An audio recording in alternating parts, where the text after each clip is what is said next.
Hi வாங்க இன்றைக்கி routine vlog பார்க்கலாமா. டைம் என்னென்னு பார்த்தீங்களா, 4:20 ஆகிடுச்சி. காலையிலே எழுந்து குளிச்சாச்சு. இன்றைக்கி செவ்வாய்க்கிழமைங்கிறதுனால நைட்டே பாருங்கள், அடுப்பெலாம் நல்லா நீட்டாக க்ளீன் பண்ணி வச்சுருக்கேன். அது அப்படியே தான் இருக்குது. வாசலுக்கு தண்ணி தெளித்து கோலம் போட்டுடலாம். சிம்பிளாக ஒரு கோலம் போட்டாச்சு. கோலம் போட்டு அகல் விளக்கு வச்சாச்சு. தீபமும் ஏற்றியாச்சு. அப்படியே உள்ளே வந்து நிலவாசலுக்கும் தீபம் ஏற்றியாச்சு. அப்படியே பூஜை ரூமுக்கும் சாமி படத்துக்கு பூ எல்லாம் வச்சு தீபம் ஏற்றியாச்சு. சாமியும் கும்பிட்டாச்சு. கந்த சஷ்டி கவசம் படிச்சுட்டு சாமி கும்பிட்டாச்சு. வீடியோ பிடிச்சிருந்தால் லைக் பண்ணுங்கள், ஷேர் பண்ணுங்கள், சப்ஸ்கிரைப் பண்ணுங்கள் ஃப்ரெண்ட்ஸ்.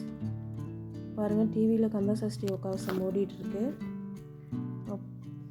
பூஜைலாம் முடிஞ்சதுக்கப்புறம் என்ன சமையல்னு பார்க்கலாமா. சுட சுட சாதம் வெந்துட்டுருக்கு. இந்தாண்ட மல்லி புதினா துவையலுக்கு ரெடி ஆகிட்டுருக்கு.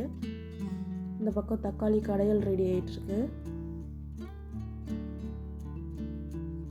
ஃபைனலாக பாருங்கள், கொள்ளு கஞ்சி காலையில் சாப்பிட்றதுக்கு சூடாக கொள்ளு கஞ்சி, மதியம் சுட சுட சாதம், கொள்ளு கஞ்சிக்கு தொட்டுக்க வத்தல், மல்லி புதினா துவையல், தக்காளி கடையல், அப்பளம்.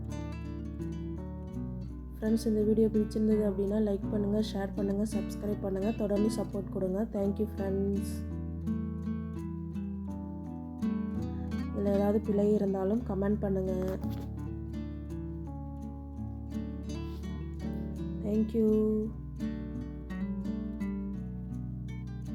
சிம்பிளான சமையல் முடிந்து விட்டது.